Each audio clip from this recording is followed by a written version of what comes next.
Well, now to your health. This Sunday, March 3rd, marks World Hearing Day, and it's a global effort to raise awareness on how to prevent hearing loss and promote ear health. More than 750 million people around the globe experience a condition called tinnitus, which is often described as a persistent ringing in the ears and can be an indicator of some hearing loss. So joining us live to tell us more about tinnitus and how to treat it is Dr. David Luther, an audiologist at Hear USA. Good morning. Good morning. Are you hearing me okay? Oh, we are. We're hearing you loud and clear. Hopefully our viewers are at home. This is a good topic to dig into. So let's talk about some of the most common issues when it comes to ear health and hearing loss and how we treat it. Yeah, so tinnitus is, and I'm curious to see what you say, tinnitus or tinnitus. Either one is okay. I think more East Coast people say tinnitus, more West Coast people say tinnitus. Oh, that's interesting. That's funny. We've been going tinnitus. Yeah, I thought that was like how the British say it. I always say tinnitus. But it's a ringing or buzzing or roaring in our ears, some sort of sound in our heads that's not really in the environment.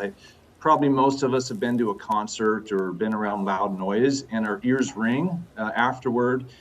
They might ring for a day or two even, but it goes away for most of us. But some people, it does not go away, and it can really become bothersome for them.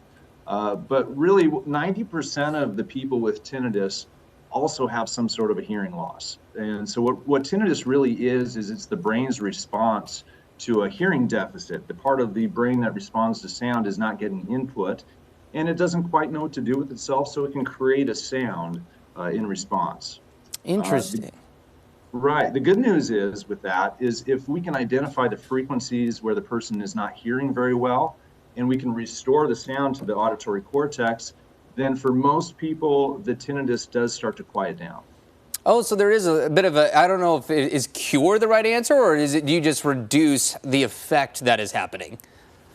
I would be very hesitant to say cure. I think whenever you see the word cure online, I'd approach that with some skepticism. You see a lot of things online. I made the mistake of Googling tinnitus cure or tinnitus treatments the other day, and you find all kinds of snake oil online and things that aren't really proven in science. So, Dr. TikTok. Right. Speaking of trendy online things, are there any you've been seeing lately that any new kind of nonsense treatments that you want people to be aware of?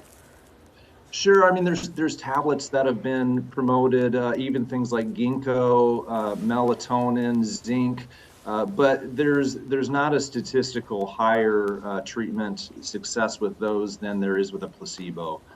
There's other things you'll see online like tapping on the back of the head, even with a spoon. Those things are nonsense treatments. What's probably happening is the sound of the tapping is masking the tinnitus temporarily, and that's about it. Yeah, interesting. Okay, so what are the real ways to treat tinnitus?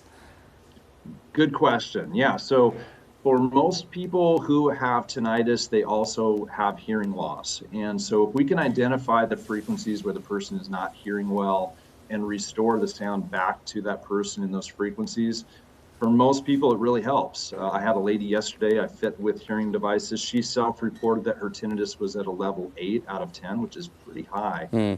By the time she left, it was at a 3. And so that's where I like to start, is simply treating hearing loss. After that, I think it takes the right mental focus to try to focus away from the tinnitus. Whatever we focus on, if something's bothering us, it tends to get worse. If I stub my toe and I think about how bad that hurts, it hurts worse. So we want to focus away from it, put on some other sounds, change your environment, go for a walk. There are also some masking features that we can turn on in hearing aids that can also be blended in with the tinnitus. And over time, the person can learn to ignore the tinnitus. Interesting. Yeah, it is. And even hearing aid technology has come so far in recent years. If you've thought, oh, I don't want to deal with one, you might be pleasantly surprised at what's available now. A good reminder on this World Hearing Day this weekend to check it out. Dr. David Luther, thank you so much for joining us. Some great advice. Thank you. And for more ear health tips, if you want to learn more about hearing loss, go to hearusa.com. All right, 7:38 now, and up next.